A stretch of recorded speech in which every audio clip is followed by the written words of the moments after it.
On January 3rd, 2024, a comedian walked into a podcast studio and said things out loud that the entire entertainment industry had spent decades making sure nobody said out loud. Not in vague terms, not in coded language, not hidden in metaphor or buried in a verse. Out loud, on camera, with names attached. And within months, not years, not decades, the things he described started happening in a sequence so precise that the people who had dismissed him as a provocateur went conspicuously quiet. Diddy's homes got raided by federal agents. The arrest came, the charges came. The trafficking case that Katt Williams described before it existed became the federally prosecuted reality that is currently unfolding in a New York courtroom. And that is just the part you can verify in a newspaper. Because the larger argument Katt Williams was making, that the music industry operates as a system that produces, exploits, controls, and in some cases, eliminates artists who refuse to comply, is supported by numbers so stark that they stop feeling like a conspiracy theory and start feeling like a documented pattern that nobody in power wants to examine too closely. So let's examine it. First, the interview itself, because the scope of it matters. Nearly 3 hours, 86 million streams. Shannon Sharpe sitting across from a man who walked in with a list and a specific intention. Williams said it himself months later at the Vulture Festival. He entered that podcast with a goal to damage the careers of certain people, and he meant every word. The targets included Kevin Hart, Steve Harvey, Tiffany Haddish, Tyler Perry, and Ludacris. But the comedy industry critiques were almost a warm-up act for what came next. Because when Williams turned to the larger pattern, the industry, the power structures, the names he said he had been collecting information on for 3 decades, the conversation shifted into territory that most people in his position would never have touched. He named Diddy directly. He described turning down invitations to his parties. He said he had turned down $50 million 4 times to protect his integrity and his ability to say no to people whose parties he did not want to attend. He described knowing things he should not know and said the people he knew them about were aware of that fact. He predicted consequences, specifically that 2024 would be the year all lies were exposed and that big deviants would catch hell regardless of who they were or how protected they thought they were. Then Diddy's homes were raided. Then Diddy was arrested. Then the federal trafficking charges arrived. Then the civil suits started stacking. The $50 million bail offer, the same number Williams had used to describe what he turned down, became its own data point in a conversation that was already generating uncomfortable amounts of verification. Now let's talk about the numbers, because this is where the conversation has to be grounded in documented reality rather than speculation. Studies from the mid-2000s found that murder was the cause of approximately half of hip-hop musician deaths. The average age of death sits between 25 and 30. The homicide rate for hip-hop artists is between 5 and 32 times higher than artists in any other genre. Country, rock, pop, jazz, none of them come close to that differential, not even in the same category. In 2020, XXL examined 77 rapper deaths and found that more than 40 of them remain unsolved. Not cold cases from another century, cases from the modern era, involving public figures with millions of fans, documented lives, and plenty of people who knew them. Tupac Shakur was 25 when he was killed in Las Vegas in 1996. Notorious B.I.G. was 24 when his car was ambushed in Los Angeles in 1997, 6 months after Tupac. Both men were at the height of their cultural influence. Both had spoken openly about the pressures of the industry and the danger they felt inside it. Both talked about death as though they anticipated it. Both remain officially unsolved nearly 3 decades later. The academic explanations for these numbers focus on background, gang ties, drug environments, and inadequate support structures within labels. Those explanations account for some of it. They do not account for all of it. And Katt Williams' argument was never that street violence is not real. It is that the system which produces that violence,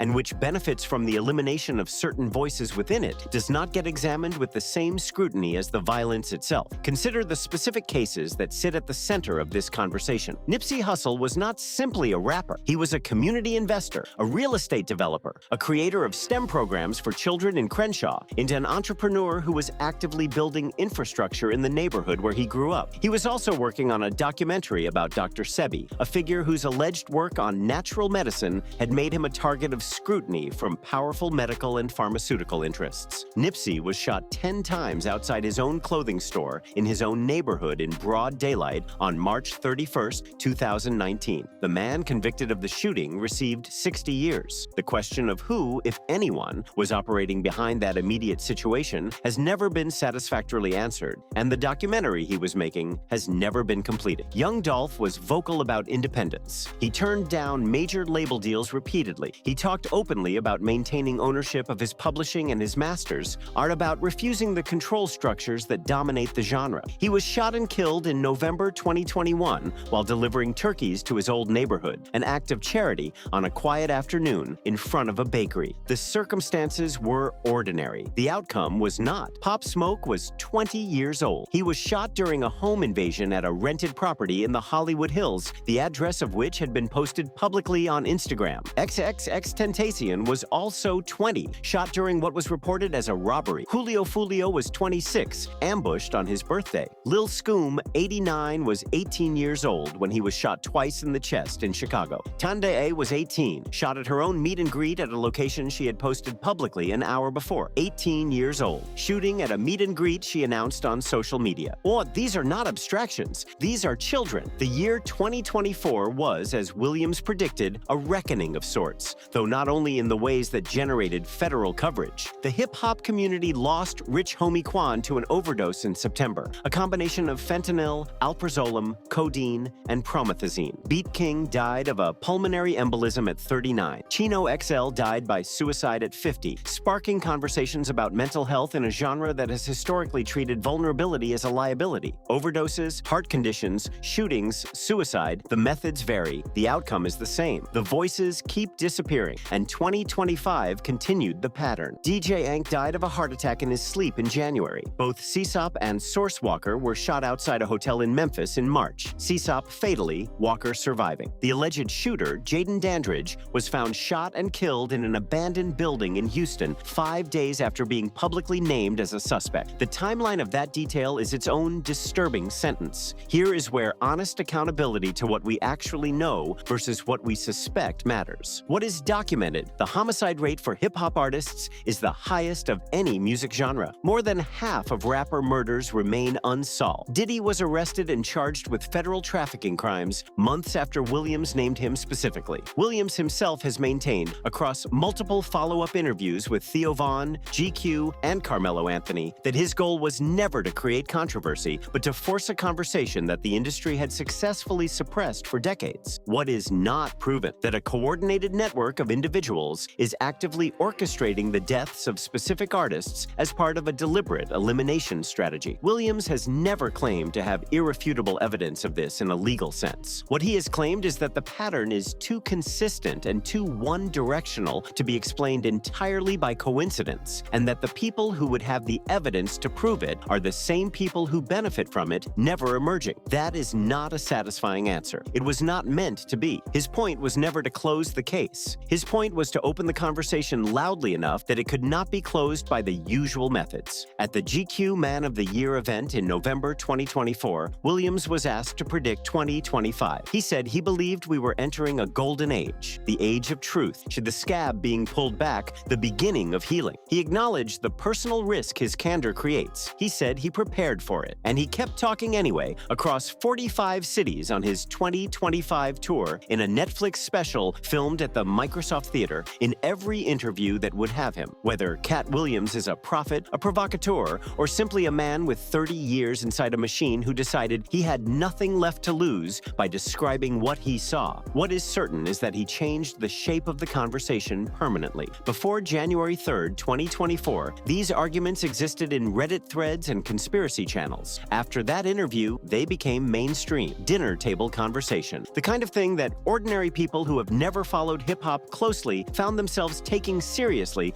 because the predictions kept materializing. He has not told us which names appear on the next obituary. What he has told us is that the system producing these deaths is still operating, that the people running it have not been held accountable, and that the artists most at risk are the ones doing exactly what Nipsey was doing, exactly what Young Dolph was doing, building independently, speaking openly, refusing to comply. That is not a conspiracy theory. That is a description of a pattern that the numbers support and the unsolved cases document. What you do with that information is your decision, but you cannot say nobody warned you. Drop your take in the comments. Do you think Katt Williams is telling the truth, telling part of the truth, or something else entirely? Like the video if this breakdown gave you something real to sit with, and subscribe so you are here when the next chapter of this conversation unfolds. See you then.